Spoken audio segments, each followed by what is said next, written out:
Por la presente, abro la 11ª reunión de la 39ª sesión del Consejo de Derechos Humanos.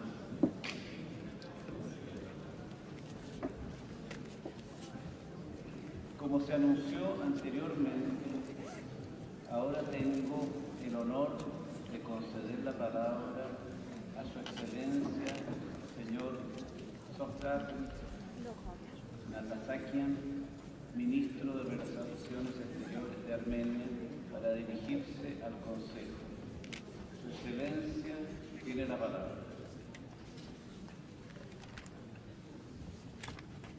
Thank you very much, Mr. President, Excellencies, ladies and gentlemen. This is my first appearance at the Human Rights Council in my current capacity, and I want to use this opportunity for sharing with you the recent fundamental democratic changes in Armenia and our vision for the future. In April, hundreds of thousands of people took to the streets of cities and towns of Armenia to peacefully protest against the authorities and the entrenched negative practices undermining justice and the rule of law. They claimed direct and vocal participation in public affairs. Most conspicuously, public protests in Armenia have demonstrated the strength of our civil society. They have demonstrated the evolution of the public of Armenia to a considerably high level of political maturity and legal literacy. The transformation in Armenia was of a strictly domestic nature and was motivated by distinctly domestic realities. It was carried out by the people and for the people, having women and youth in particular at the forefront of the change. Armenia is proud of a vibrant and engaged generation fully in charge of their rights and freedoms.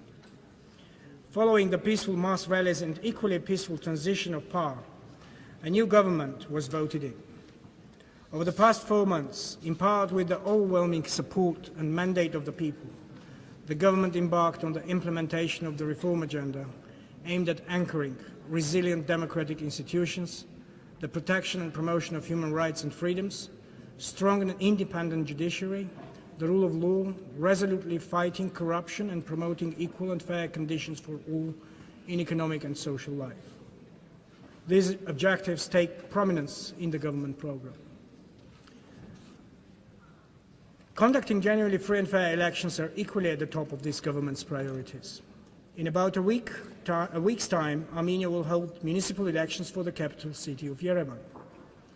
The government, the parliament, and all relevant institutions are preparing the necessary legal changes and institutional capacities for the conduct of nationwide parliamentary elections, which will consolidate the democratic transformation of Armenia and will accurately reflect the current political landscape. Implementation of all these reforms are not an easy job. There are challenges to face, of course. However, at the heart of the reforms is the resolute political will of the government, reinforced by the strong mandate from the people. In all those priorities, Armenia successfully and effectively cooperates with all its international partners. Ladies and gentlemen, together with its agenda for democracy, the government is also reinforcing its reform agenda for development. The wave of modern changes is embracing every walk of life. High technologies and startups, creative education and innovation define the nature and the direction of our development agenda. Firmly embrace the national talent as the drivers of smart development. Conducive environment for innovation, creative thinking and the use of technologies is amongst the strategic priorities of the government. Often, all the government needs to do is just support and promote private initiatives and public-private partnerships. Just to share one single example, Every year, thousands of young people sign up for free state-of-art creative education and technology courses in technological centers across Armenia and learn the ways of channeling creation and innovation into wealth generation. Mr. President, the international community at all levels should continue to resolutely address the dangerous phenomena of the abuse of information technologies and the media for the dissemination of hatred and intolerance. History knows well about the dangerous consequences of unbridled hatred. One should be reminded that those who do not learn from history are condemned to repeat it. Armenia and the Armenian people have been a consistent target for massive and systematic hate-induced and xenophobic rhetoric emanating from Azerbaijan. The Azerbaijani state propaganda is not merely a product of a targeted policy, but also a consequence of the weak democratic institutions, absence of free media, and a poor record of human rights. We observe a direct correlation between the intensity of bellicose rhetoric and aggressive militarism from Azerbaijan, directed against the Armenian people. The crimes committed during the military aggression of Azerbaijan against the Nagorno-Karabakh in April 2016 reinforced the validity of the exercise of the right to self-determination. This right is of existential value for the people of Nagorno-Karabakh. Armenia reiterates its strong support to the universality of human rights and their applicability on an equal footing without any discrimination and distinction in conformity with the UN Charter, the Universal Declaration of Human Rights, and other fundamental instruments. Equally, the commitment to leave no one behind is at the core of the 2030 Agenda for Sustainable Development. We should recognize the existence of territories and peoples that are striving for the realization of their rights, and first of all, the right to self-determination. The acknowledgement of and the respect of the people's right to self-determination and other related rights are a serious test for the UN and its human rights protection system. Meanwhile, once again, I wish to reiterate the strong commitment of Armenia, of its new government, to the strictly peaceful and negotiated settlement of the Nagorno-Karabakh conflict, strictly within the internationally agreed format of the OSCE Minsk Group co-chairmanship. Armenia reiterates the importance of establishing and promoting an environment conducive to peace.